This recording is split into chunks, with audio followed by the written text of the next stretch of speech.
کوفے میں ایک سید بزرگوار نماز پڑھا کے ممبر پر گئے. لوگوں نے سید سے کہا کہ مولانا امام زمانہ کا ظہور کیوں نہیں ہوتا؟ دن رات ہم مولا کے ظہور کی دعائیں لاشیں اٹھا اٹھا کے ہم تھک گئے، مولا کیوں نہیں آتے؟ تو انہوں نے کہا میرے پاس تو جواب نہیں ہے، لیکن چھٹے امام کی ایک روایت ہے وہ پڑھ دیتا ہوں.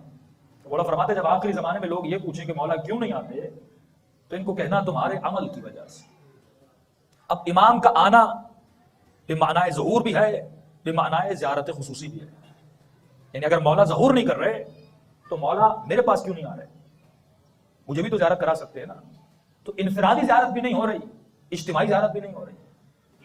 تو امام کا جواب اس میں ہو سکتا ہے کہ تمہارے عمل کی وجہ سے. یعنی اگر ظہور بھی نہیں ہو رہا تو میں نے آج تک مولا کو کیوں نہیں دیکھا؟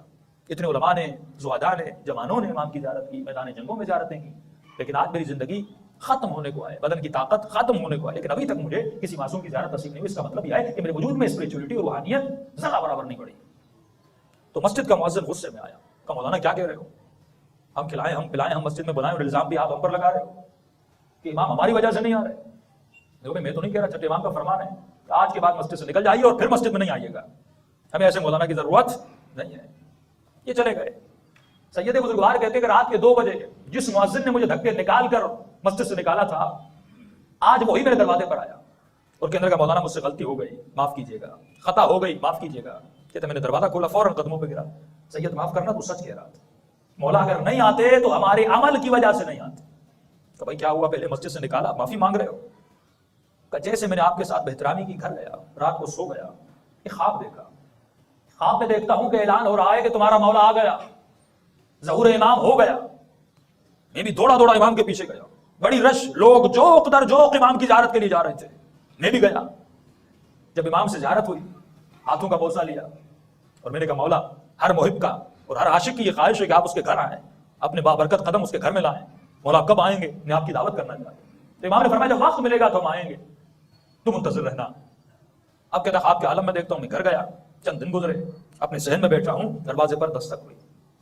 میں نے دروازہ کھولا، فوراً دیکھا زہرا کا لال امام زمانہ دروازے پر موجود ہے. فوراً امام کو اندر دعوت دی. مولا آئے، امام کے لیے کرسی صحن میں لگائی. مولا گھر میں بیٹھے. امام پانی لاؤں؟ کیا لاؤں مولا؟ کیا آپ کی خدمت کروں؟ اچانک سے آئے، کوئی خبر دیتے، میں بہت بڑا بندوبست کرتا. امام نے اشارہ کیا بیٹھ جاؤ.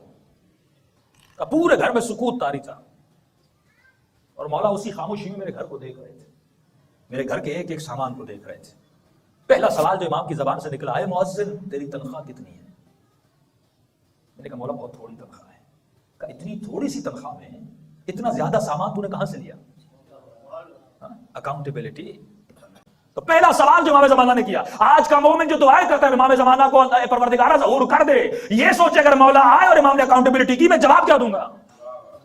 کیا ہے میرے پاس کوئی جواب دینے کے لیے؟ فوراً امام نے کہا یہ بتا تنخواہ جب اتنی کم ہے، اتنا مال تو نے کہاں سے اکٹھا کیا؟ کہتا مولا آپ سے کیا جھوٹ بولنا، ادھر ادھر سے. یعنی 20,000 کی تنخواہ ہے، 20 لاکھ کی گاڑی کھڑی ہے، 35,000 کی تنخواہ ہے، پوچھو تو صحیح بھائی اتنا مال کہاں سے آیا؟ دنیا والے نہیں پوچھیں گے، عزت کریں گے. لیکن امام زمانہ کے لیے یہ ذلت ہے. جو مال حرام کی کمائی سے مومن کے گھر میں آتا ہے، اس کے بچوں میں پھر نہ علی کی محبت ہوتی ہے، نہ اطاعت علی ہوتی ہے، ان کے کرداروں میں نہ زینب نظر آتی ہے، نہ ام کلثوم نظر آتی ہے. وہ لقمہ جو حلال کا لقمہ ہو اور مومن کے پیٹ میں جائے، اس عبادت میں لذت ملتی ہے، اس مومن کی اسپرچولیٹی بڑھتی ہے، اس مومن کو امام زمانہ کی زیارت ہوتی ہے. امام نے فرمایا مؤذن تم نے حرام کی کمائی سے کمایا، حکم امام خیرات خدا میں دو. میں نے کہا مولا جان قربان، مال کی حیثیت کیا ہے؟ دیا. اتنے میں امام نے میری طرف دیکھا، کہا مؤذن تیری بیوی کہاں ہے؟ مولا کہیں گئی ہوئی ہے. کہ جب واپس آئے تو اسے طلاق دینا. مولا 17-18 سال کا ساتھ، میرے بچوں کی ماں، بیوی کو طلاق کیوں دوں؟ کہ جب تو پیدا ہوا تھا انہی دنوں میں تمہاری بیوی پیدا ہوئی تھی، ان کا گھر تمہارے گھر کے ساتھ ساتھ تھا، تمہاری بیوی کی ماں کا دودھ خشک ہو گیا تھا، ایک ہی محلے میں رہتی تھی، اس نے تمہاری ماں کا دودھ پیا تھا، لہٰذا یہ تمہاری رضائی بہن ہے. پھر گھر جدا ہوئے، فاصلے بڑھے، شادی کی.